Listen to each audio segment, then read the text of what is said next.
news! After 4 attempts, Tsar Alexander II has been assassinated.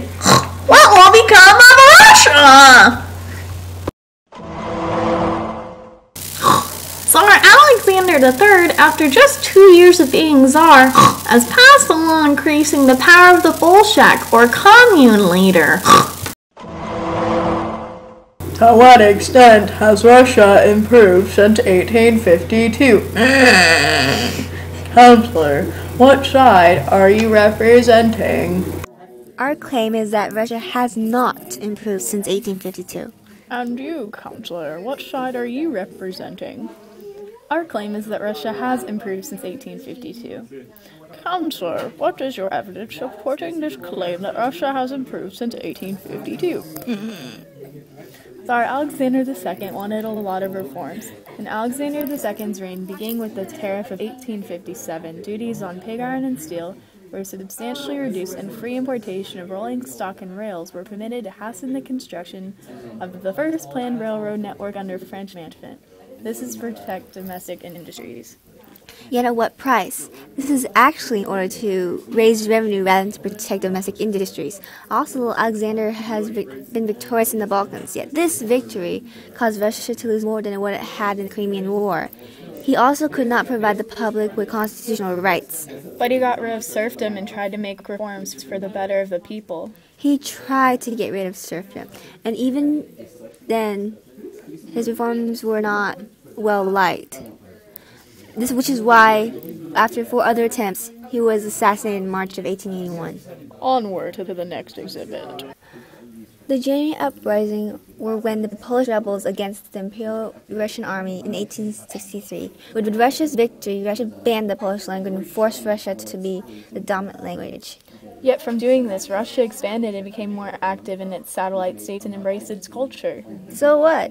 They still forced other countries to abandon its own culture and also exemplify the violent culture emerging in Russia, which is not a culture that you want to force on other people.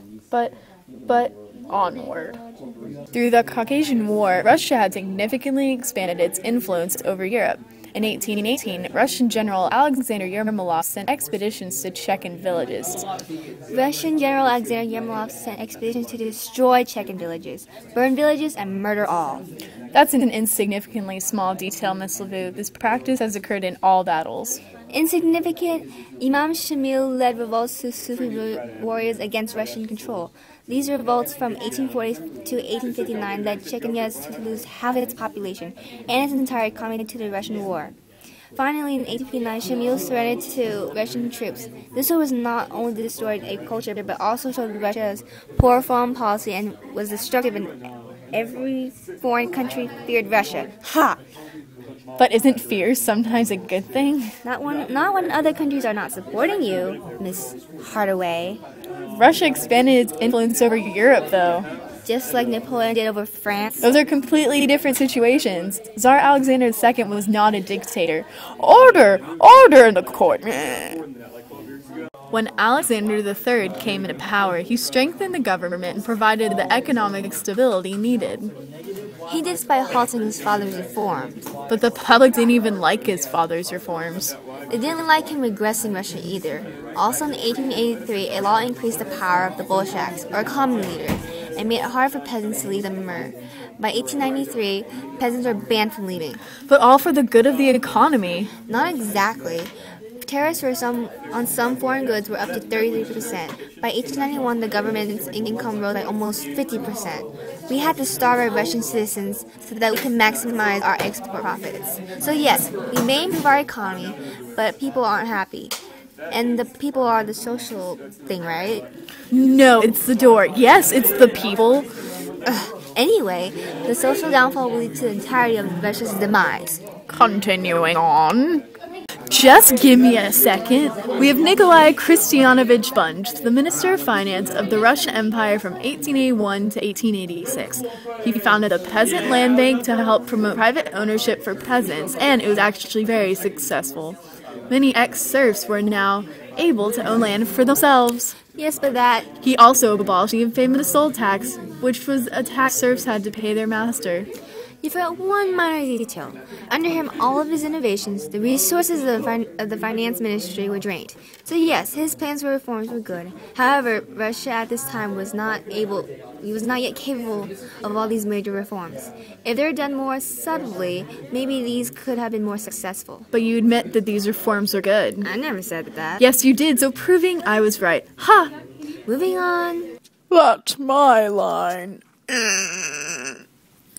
The third sector, aka the third section of His Imperial Majesty owned Chancellery of Russia, this police force is directly under the command of the Tsar, and he took advantage of this and using them to punish people who even slightly disagree with him. Well, actually, Ivan Dernovo was the chair of the fourth sector, which is the office responsible for charitable institution and healthcare. Do they really try hard to help these people? His Imperial Majesty's own Chancery tried his best to protect his people from radicals. What radicals? On February 4th, 1905, the Grand Duke Sergei Alexandrovich, the harshly reactionary Governor-General of Moscow, was assassinated. As a result of this murder, the entire police system fell into disgrace. What do you say about that? But wait, 1905? That, madam, is invalid because this only covers 1900 and before that. That evidence is now insignificant. Do you have anything else to say, Miss LaRue? Well, at the Congress of Berlin, Russia refused to revise the Treaty of San Stefano, which Russia had forced on the Ottoman Empire in 1878. Only when Britain threatened war on Russia, it was only when Russia agreed to revise. This shows how stubborn Russia's stance on foreign policy. However, it was Bismarck who antagonized Russia and ended the Emperor's alliance, so its poor alliance isn't completely Russia's fault. Yes, but it was because Bismarck knew Russia had a bad relationship with Austria-Hungary, so that's why Bismarck ended the alliance. So it was because Russia's foreign affairs. I have made my decision. I have ruled that Russia has not improved since 1852 based on Russia's lack of social innovations and poor foreign policy and inept economic leadership. Court dismissed. Yes! Look at my moves. Look at these.